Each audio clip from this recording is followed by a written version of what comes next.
Olá pessoal, tudo bem? Bem-vindos mais uma vez aqui ao canal Respeita a Geografia. Eu sou o professor Éder, professor dessa matéria que é importante, dando continuidade aqui ao nosso assunto demografia, a nossa quarta aula, ok?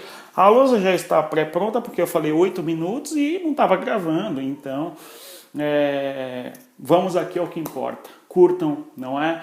Deem like, acionem o sininho, compartilhe com os amigos e inimigos, conforme eu disse, e observe o Instagram, professor Éder Diego, e vamos aqui ao que importa.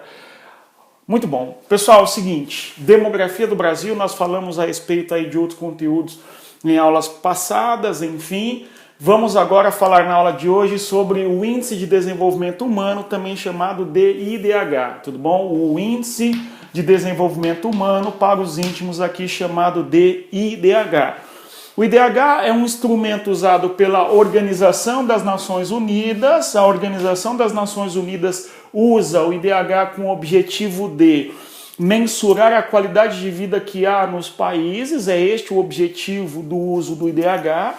Analisar a qualidade de vida que há nos países e assim por diante. Enfim, é um ranking feito conforme uma série de elementos da sociedade, como a escolaridade, a renda, já vamos falar sobre isso. E o outro assunto que nós vamos mencionar na aula de hoje aqui é o Produto Interno Bruto para os íntimos, também chamado de PIB, ok?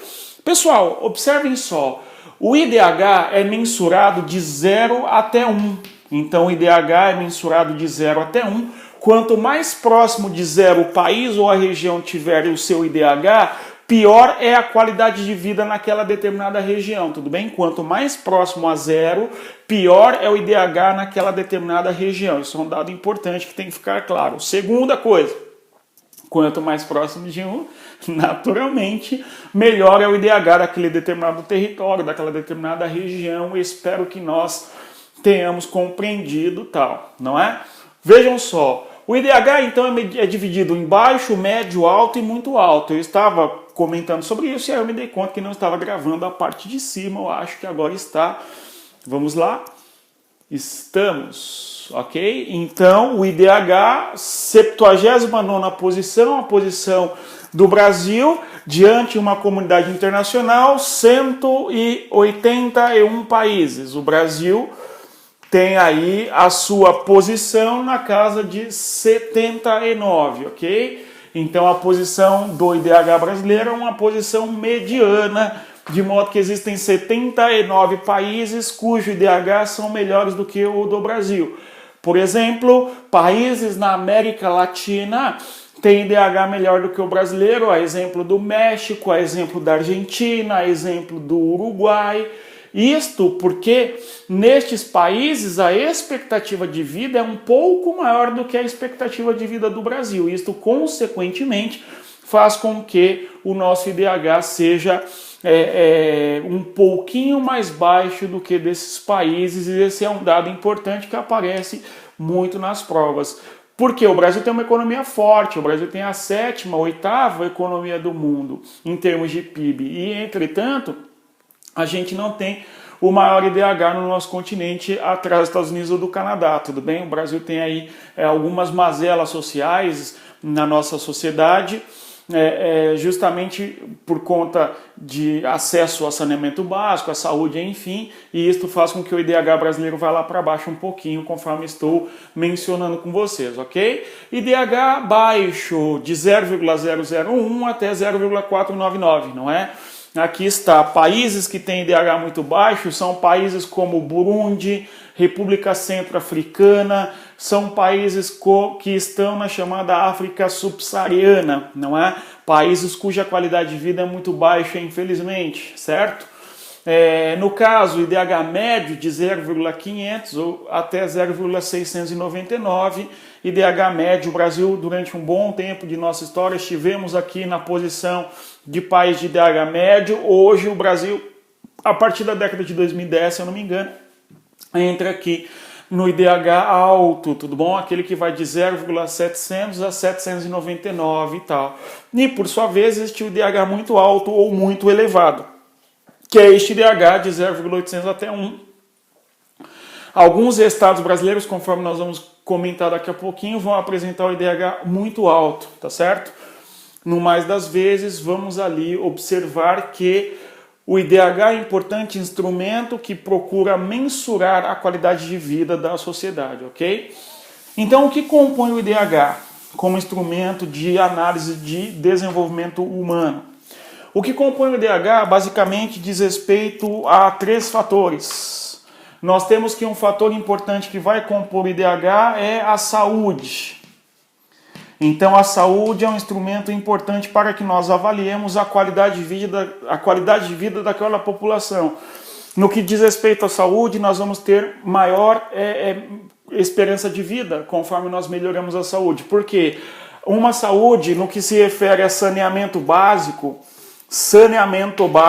e aqui nós temos algo muito importante ligado à saúde, isto faz com que as populações tendam a viver mais. Se você tiver uma universalização do saneamento básico, nós temos um aumento da expectativa de vida. Então, se houver uma melhoria no saneamento básico, há uma melhoria na expectativa de vida e há uma melhoria também na mortalidade infantil. 2 conceitos estes que nós falávamos em aulas decorridas, tudo bem? Então, à medida que o saneamento básico ele vai ser universalizado, a gente tem uma melhoria na saúde, porque muitas doenças que as pessoas acabam pegando estão ligadas ao fato de não terem água encanada, não terem um sistema correto de coleta de esgoto.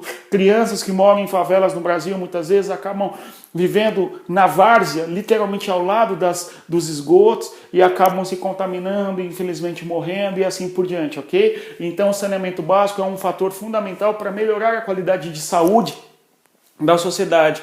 Outro aspecto importante ligado à saúde, além do saneamento básico, é a universalização das vacinas.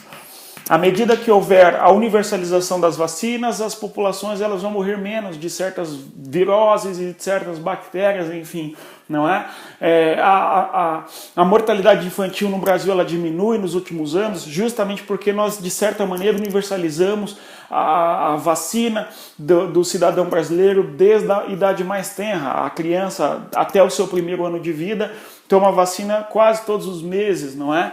Enfim, então nós temos que a saúde é um elemento fundamental que acaba contribuindo para que a qualidade de vida seja pior ou seja melhor, enfim, ok? Agora, um comentário sobre o Brasil ainda é, lamentavelmente o nosso país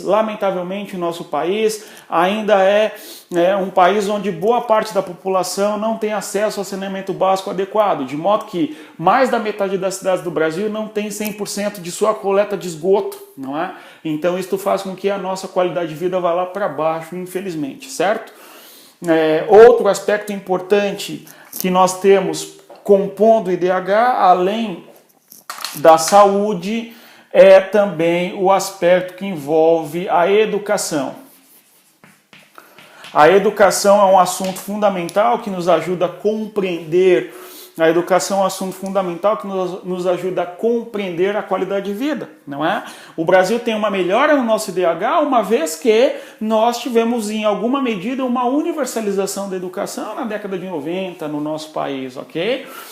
A educação formal, pelo menos, no que se refere à escola, no que se refere a ter aulas e assim por diante, certo? Entretanto, no que diz respeito a conhecimento, não significa que o Brasil tenha, de fato, uma escolaridade em 100%, não é?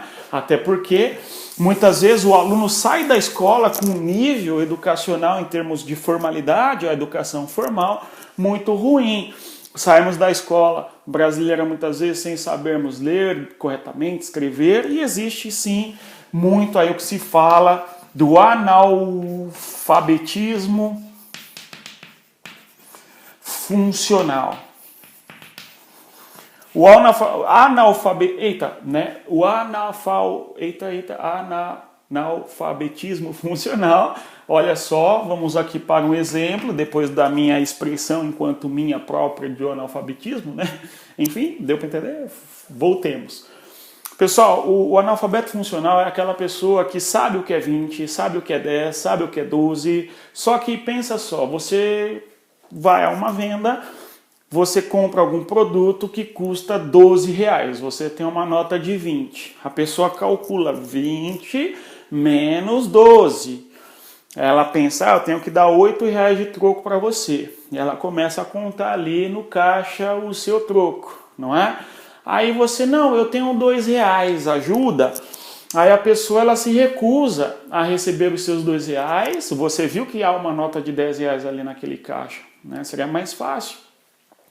Então a pessoa se recusa e de certa maneira até se ofende. Ela não quer, ela fala, não, deixa. Porque você tem um cálculo que é simples, sendo feito numa calculadora, e a pessoa ela não tem certeza ainda das variáveis ali, e se entra uma nova variável econômica aqui, o caso, a moeda de R$2, a nota de R$2, enfim, nós temos que a pessoa vai dar um nó na sua cabeça e ela fica receosa de receber o dinheiro e não aceita, não é? Então, de certa maneira, nós temos uma pessoa que sabe sim o que é R$20, o que é 10, o que é 12, o que é 8, mas essa pessoa ela não consegue raciocinar mais rapidamente e fazer certas relações mais instantâneas para que ela tenha uma própria vida melhorada, enfim, não é? Então, isso é um resultado de uma escola que falha em boa medida, né? Isto é, se essa pessoa frequentou a escola, né, muitas vezes até a terceira série do ensino médio, enfim, não é? Bom, de qualquer maneira, o analfabetismo funcional é um dos problemas que existem nas sociedades, e combater o analfabetismo funcional é algo que vai melhorar a qualidade de vida da população como um todo. O exemplo que eu dou aqui, eu espero que nós tenhamos compreendido, enfim, tá ok? Vamos adiante para o terceiro tópico importante que compõe o IDH, que é esse tópico aqui, ó, que nós vamos chamar de renda. Então, a renda é um fator fundamental usado para que nós compomos, deixa eu ver se está gravando, renda, muito bom. Então, a renda é um fator fundamental aqui que vai compor o que se compreende como sendo o IDH. Renda, além então da saúde e aqui da tal escolaridade, anos de estudo da população, enfim, nós temos a renda. E no caso aqui a renda vai ser pensada como sendo a renda per capita, tudo bom? Então a renda vai ser pensada como sendo a renda per capita, ou seja, o tanto de dinheiro que se tem naquele país por habitantes, tudo bom? Então nós temos essa renda per capita dividida pelo número de habitantes, ok? E a partir daqui a gente tem, portanto, a composição do IDH. Em boa parte é o produto interno bruto, fator fundamental que vai compor a renda das populações, junto com outro conceito que nos aparece aqui, que é o produto nacional bruto. Tá certo? Já volto neste conceito. Mas antes, vamos analisar o que compõe o PIB. O PIB compõe a riqueza gerada em determinado país ou território, e isso é contado ao longo de um ano, tá certo? Ao longo de um ano. Quais são os fatores que compõem o PIB? Nós temos que o PIB é composto, notem vocês, por 4 elementos. São 4 elementos que compõem o PIB. Um deles é o consumo. Então, o consumo privado. Então, quando você vai ao açougue, você vai ao mercado, você vai à padaria, você vai à escola, você dá dinheiro para o professor, enfim, estou brincando. Então, o consumo privado é algo que compõe a riqueza daquele país que é gerado. Então, quando alguém compra algum produto, ela está injetando dinheiro na economia. Então, é uma riqueza que é gerada de certa maneira, ok? Não somente o consumo privado, bem como também o investimento privado, que as pessoas eventualmente fazem. No caso, o investimento privado diz respeito às pessoas que têm um negócio, tá certo? Então você investe na compra de algum produto X, eventualmente até para revendê-lo, não é? Então, quando você compra algum produto, você faz um certo investimento privado e, consequentemente, você está gerando riqueza naquela economia X, enfim, ok? Outra coisa que compõe o PIB será os gastos públicos. Então, os governos, com seus gastos públicos, de certa maneira, acabam contribuindo com o PIB, até porque o gasto público diz respeito à melhoria de infraestrutura, ou então o gasto público na educação.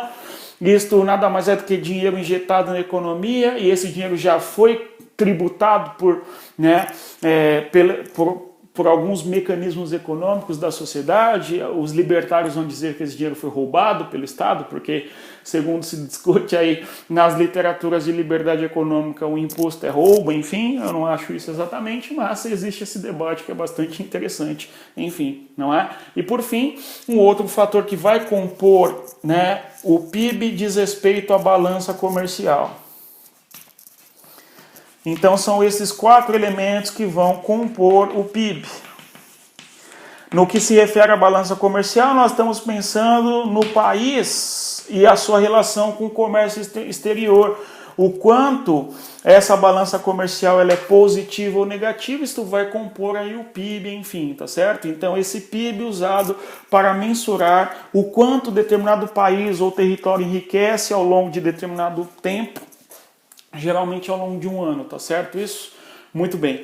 E isto faz com que o país tenha um PIB X, e esse PIB X, deixa eu ver se pegou ali a nossa lousa, muito bom, não sai a parte da balança comercial. Então eu vou apagar aqui e escrever logo acima, de modo que o PIB também é composto pela nossa balança comercial, enfim, lembrando que a balança comercial é a diferença entre o que se vende no mercado internacional e o que se compra, de modo que o país ele pode ter um superávit ou também pode ter eventualmente um déficit, enfim, tá bom? Então assim, o IDH é composto por renda, essa renda diz respeito a toda a riqueza que é gerada em determinado país ao longo de um ano, dividida pelo número de seus habitantes, tá certo isso?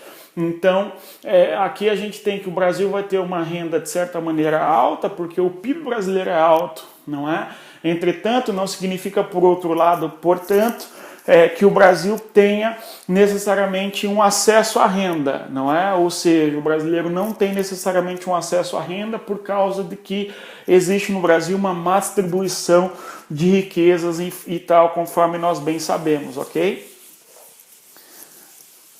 Dito aqui sobre o IDH e os fatores que compõem o IDH, vamos agora pensar a respeito do Brasil e o nosso IDH em termos de estados.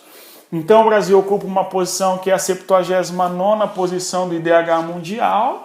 O maior IDH do mundo está na Europa, conforme nós sabemos, é a Noruega. Enfim, o pior IDH está na África, que é o caso do Burundi. O Brasil está naquela posição, conforme nós falamos, ok? Vamos observar que no Brasil o IDH se distribui de uma maneira muito desigual. Notem vocês, o IDH brasileiro, o primeiro IDH brasileiro, né? Vamos observar aqui estados. O IDH do Brasil, o mais desenvolvido é o Distrito Federal. O IDH do Distrito Federal é muito alto ou muito elevado, caso alguém queira, não é? Então o Distrito Federal tem o maior IDH do Brasil. Importante que nós observemos isso. Outro estado que tem o segundo maior IDH do Brasil, outro estado que tem IDH alto no Brasil, muito alto, é o estado de Santa Catarina. Notem vocês que o estado mais rico do Brasil em termos de PIB é o estado de São Paulo. Entretanto, não significa que, se aquele estado é rico, ele consequentemente vai apresentar um IDH elevado, até porque existe problemas sociais que o estado de São Paulo não consegue resolver e Santa Catarina resolve, no que se refere ao saneamento básico, por exemplo, ok? Então, o IDH em Santa Catarina é o segundo maior IDH do Brasil, o terceiro maior IDH do Brasil é o estado do Rio de Janeiro. Então, o estado do Rio de Janeiro diz respeito ao pior... Desculpa, gente, é o quarto Rio de Janeiro, é o estado de São Paulo, tá bom? Desculpem, é o estado de São Paulo que corresponde ao terceiro IDH do Brasil e Rio de Janeiro. Os alunos dizem, né, enfim, que o Rio de Janeiro roubou o IDH de alguém. Se tiver alguém que é carioca aí, um grande abraço para o Rio de Janeiro, que é um lugar magnânimo, enfim, mas... brincadeiras à parte, estes são os maiores IDHs do Brasil. O maior PIB do Brasil, que é São Paulo, não apresenta, portanto, percebam vocês, o maior IDH, não é? IDH, não IDH, desculpem. Vamos lá. Então, não há uma associação necessária PIB e IDH, tá claro? Essa associação ela não existe de maneira direta, certo? Isto, pois, nem sempre o estado ou o país que tem maior economia será aquele país ou estado que vai apresentar maior IDH. Tanto é que a maior economia do mundo é a dos Estados Unidos em termos de PIB, depois vem a chinesa em termos de PIB. E embora tanto China quanto Estados Unidos não ocupam o topo dos países que têm maior IDH, o país que tem maior IDH é, conforme disse, a Noruega, tá certo? Depois aí na sequência vem a Austrália, vem a Alemanha, vem a Irlanda, e só depois vem os Estados Unidos e muito depois vem a China, tá certo? Então o Brasil, o estado de São Paulo tem a maior riqueza, entretanto não tem o maior IDH.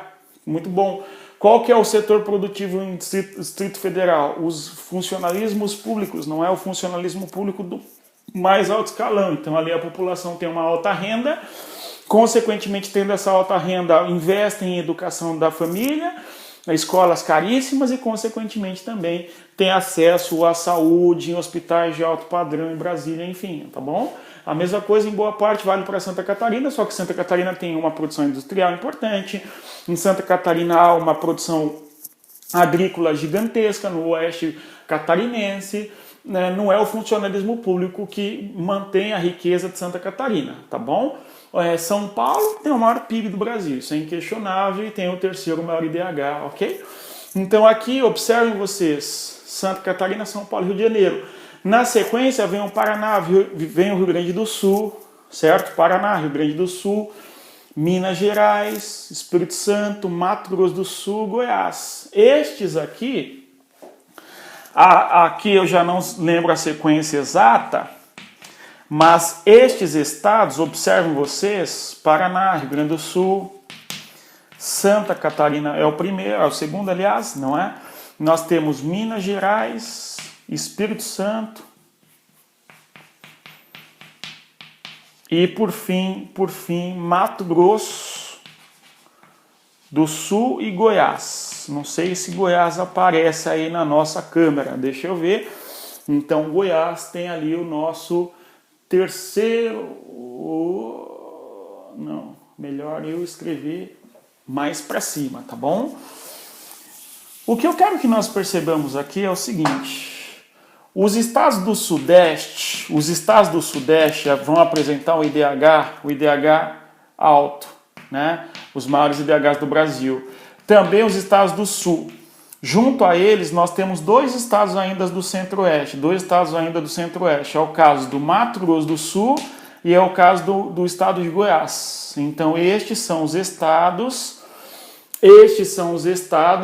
são 4 estados aqui, são 3 estados aqui e, claro, o Distrito Federal. Estes estados brasileiros, digamos assim, apresentam IDH alto, tá bom? IDH alto, muito alto, inclusive acima de 0,800, se eu não me engano. Nós temos esse IDH bastante considerável aqui, de modo que os demais estados brasileiros, como é o caso do Mato Grosso, e aí vem o 11º, é o Mato Grosso, na nossa posição de IDH. Depois nós temos os estados do norte do Brasil. E depois ainda, nos últimos lugares, nós temos os estados do Nordeste. Então, se nós tivéssemos um mapa do Brasil, a gente vê que os estados do Norte e Nordeste têm o pior IDH, enquanto que os estados do Centro-Sul, Sudeste, São Paulo, Sudeste e Sul do Brasil e parte do Centro-Oeste, Goiás e Mato Grosso do Sul, são estados que vão apresentar IDH alto, tudo bom? Então a gente tem um Brasil bem dividido em termos de IDH. Nós temos que o Norte e o Nordeste ocupam as piores posições, marcadamente o Nordeste, cujo IDH são os piores do Brasil, onde as duas últimas posições do IDH do Brasil constantemente aparecem, sendo no estado do Maranhão e também no estado do Piauí. Então, Maranhão e Piauí têm aí as últimas posições no Brasil no que se refere ao nosso IDH, ok? É comum, às vezes, nas últimas posições também aparecer o estado do Pará, no estado do Pará na região norte, ok? Mas Maranhão e Piauí, 2 estados nordestinos, vão ocupar as últimas posições do IDH brasileiro, não é? Mostrando o Nordeste brasileiro com IDH bem ruim em relação ao Sudeste ou ao Sul do Brasil.